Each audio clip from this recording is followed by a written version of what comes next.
சாண்டில்யனின் கடல்புறா பாகம் 53. என் கடமையா? எதைச் சொல்கிறாய்? மலையிற் கோட்டை பிடிபட்டு விட்டது.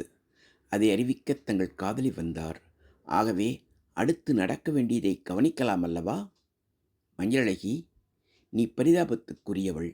சிறு வயதிலேயே தாயை இழந்தாய்.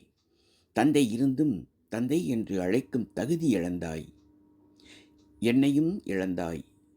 எனக்காக இப்போது ஸ்ரீ விஜய சாம்ராஜ்யத்தையும் இழந்தாய். சாம்ராஜ்யத்தை இழந்தாளா என்று ஆச்சரியத்துடன் கேட்டாள் காஞ்சனா. ஆம் காஞ்சனா, அவள் நினைத்தால் நேற்று இரவே நமது மரக்கலங்களை அழித்திருக்க முடியும். ஆனால் அவள் எனது வெற்றியை நாடினாள். இன்று நாம் அடைந்திருக்கும் வெற்றி மஞ்சளழகியின் வெற்றி. அப்போது அமீரும் கண்டியத்தேவனும் வந்தார்கள். நகர முக்கிய பிரமுகர்களும் வந்தார்கள்.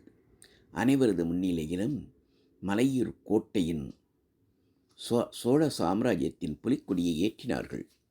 ஆனால் இளைய பல்லவன் எந்த உற்சாகத்தையும் காட்டவில்லை.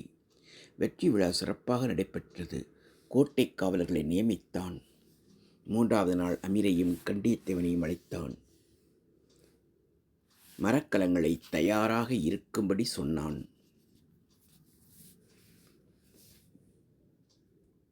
அடுத்து நமது விஜயம் ஸ்ரீ விஜயம்தான். என்ன அமீர், ஏதாவது சந்தேகம் இருக்கிறதா? ஆம் இளைய பல்லவரே, இருவரை பற்றிய உத்தரவு தேவையாயிருக்கிறது. நீ யாரை பற்றி கேட்கிறாய் என்று புரிந்து கொண்டேன். உபத்தலைவன் விஜயச்சந்திரனை ஜெயவர்மனிடம் அனுப்பிவிடு. அவன் நம்மை பற்றி ஜெயவர்மனிடம் சொல்லட்டும். மஞ்சளழகியை கடல்புறாவுக்கு அழைத்துச் செல். இதில் சங்கடங்கள் இருக்கின்றன. ஏற்கனவே கடல்புறாவில் காஞ்சனா தேவி இருக்கட்டுமே. இருவரும் இருந்தால் நமக்கு அனுகூலந்தான். மரக்கலங்கள் ஸ்ரீ விஜயத்தை நோக்கி நகர்ந்தன.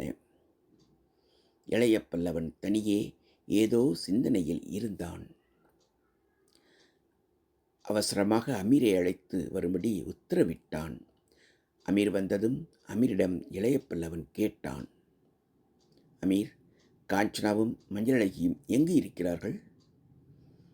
கடல்புறாவின் தளத்தில் ஆளுக்கொரு கோடியில் இருக்கிறார்கள். அப்படியா அமீர்? அவர்கள் இருவரையும் கடல்புறாவை விட்டு அனுப்பிவிட வேண்டும். எங்கே அனுப்புவது? அவர்கள் இருவரையும் தனித்தனி மரக்கலங்களில் அனுப்பி வை என்று சொல்லி அமீரை அனுப்பி வைத்தான். சிறிது நேரம் கழித்து மீண்டும் அமீர் வந்தான். இளைய பல்லவரே, இருவரும் கடல்புறாவிலிருந்து நகர மறுக்கிறார்கள். இதை கேட்டதும் இளைய பல்லவன் வேகமாக தளத்தை நோக்கி வந்தான். ஆகாயத்தை பார்த்து கொண்டு நின்றான். அவன் பின்புறம் ஒரு கை தொட்டது. திரும்பினான். காஞ்சனா தேவி நின்று கொண்டிருந்தாள். ஏன் இங்கு வந்தாய்? ஒரு விஷயம் சொல்ல வந்தேன். சரி, சொல். ஸ்ரீ விஜயம் எனக்கு வேண்டாம். ஏன் வேண்டாம்? அரசாள எனக்கு இஷ்டமில்லை. இந்த மாற்றத்துக்கு காரணம், ஏற்கனவே ஒரு இளவரசி இருக்கும்போது என்னை ஏன் இளவரசியாக்க வேண்டும்? இது புரியவில்லையா தங்களுக்கு? எல்லாம் புரிகிறது உங்களுக்கு. புரியாதது ஒன்றுதான். புரியாதது எது காஞ்சனா? என்னை எப்படி தட்டி கழிப்பது என்பதுதான். உன்னை எதற்காக தட்டி கழிக்க வேண்டும்? மஞ்சளழகி உங்களிடம் மயங்கி கிடக்கிறாள். அவளை நீங்கள் ஏற்றுக்கொண்டால் ஜெயவர்மனுடன் போரிட வேண்டிய அவசியமில்லை. போரில்லாமல் காரியம் முடியும். அதை விட்டு எனக்காக போரில் இறங்குவது அத்தனை புத்திசலித்தனமா? உனக்காக ஸ்ரீ விஜயத்தை நான் வெற்றி கொள்ளப் போவதாக யார் சொன்னது? தமிழர் நன்மையை முன்னிட்டு தான் ஸ்ரீ விஜயம் பிடிக்கப்படும். அப்போது உனக்கும் உன் தந்தைக்கும் நியாயம் செய்வது ஒரு கட்டம், அவ்வளவுதான். சரி, மஞ்சளியை அழைத்து கொண்டு உன் அறைக்குச் செல் என்று சொல்லிவிட்டு தன் அறையை நோக்கி நடந்தான். தொடரும். பாகம் 54. காஞ்சனா மஞ்சளழகி இருந்த இடம் நோக்கிச் சென்றாள். மஞ்சளழகி என்று அழைத்தாள். உன்னை என் அறைக்கு அழைத்துச் செல்லும்படி உத்தரவு. அவர் உத்தரவிட்டார். ஆம். மேற்கொண்டு எதுவும் பேசாமல் காஞ்சனாவை பின்தொடர்ந்தாள் மஞ்சளழகி. அறைக்கு வந்ததும் மஞ்சத்தில் இருந்த ஒரு சேலையை காட்டி, அதை எடுத்து கொள்ளலாமா என்று கேட்டாள் மஞ்சளழகி. எதற்கு? படுக்க. இந்த பஞ்சனையில் படுப்பது தானே. சக்கரவர்த்தினிக்கு சமமாக ஓர் அனாதை பெண் படுப்பது சரியல்ல என்று சொன்ன மஞ்சளழகி சேலையை எடுத்து தளத்தி மேல் விரித்து படுத்து கொண்டாள். காஞ்சனா வேறு வழியின்றி மஞ்சத்தில் படுத்து கொண்டாள். அமீரால் அனுப்பப்பட்ட விஜயச்சந்திரன் ஸ்ரீ விஜய சாம்ராஜ்யபதி ஜெயவர்மன் முன்னால் கை கட்டி நின்றான். ஜெயவர்மன், விஜயச்சந்திரா, இளைய பல்லவனை மற்றவர்களால் சமாளிக்க முடியாதென்ற காரணத்தினாலே முகத்து வாரத்துக்கு உன்னை அனுப்பினேன். ஆனால் உன்னை தோல்வியுறச் செய்து உன் 2 மரக்கலங்களையும் பிடித்து கொண்டான் இளைய பல்லவன். மலையூர் கோட்டையையும் கைப்பற்றி கொண்டான். ஏற்கனவே கலிங்கத்தின் 2 மரக்கலங்களையும் கைப்பற்றி இருக்கிறான். அடுத்து நமது கடற்கரையில் இறங்கி தாக்கினால் நமது நிலைமை என்ன தெரியுமா என்று சொல்லி பற்களை கடித்தான். சிறிது மௌனத்திற்கு பிறகு விஜயச்சந்திரன், உத்தரவு கொடுங்கள் அரசே.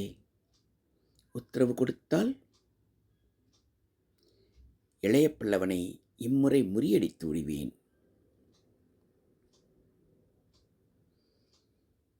விஜயச்சந்திரா, நீங்கள் இங்கு வந்து 1 வாரம் ஆகியும் இளைய பல்லவன் நடமாட்டம் எங்கும் இல்லையே.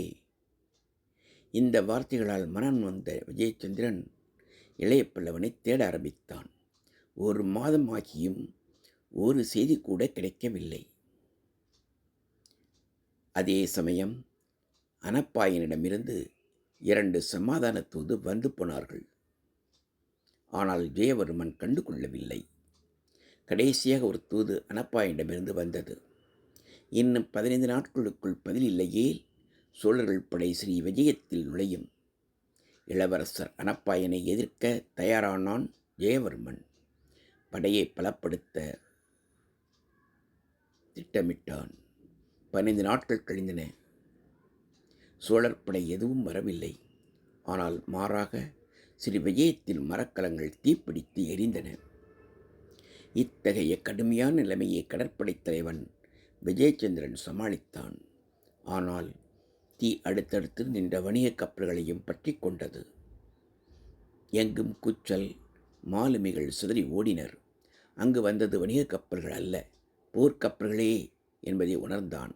தூரத்தில் கடற்புறா வருவதைக் கண்டான். மிக பெரிய கடற்புறா பின்னால் ஏராளமான மரக்கலங்களை அணிவகுத்து வந்து கொண்டிருந்தன. அதனால் கடற்புறாவை எதிரிகளின் மரக்கலங்களுக்கு மத்தியில் நிறுத்து. அதிலிருந்து சுற்றியுள்ள 23 மரக்கலங்களை தாக்கலாம் என உத்தரவிட்டான்.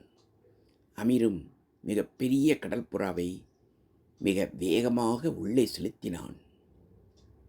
போர் நடந்து கொண்டிருக்கும் போதே வெற்றி சங்குகளை ஊத வைத்தான் இளைய பல்லவன். தொடரும்.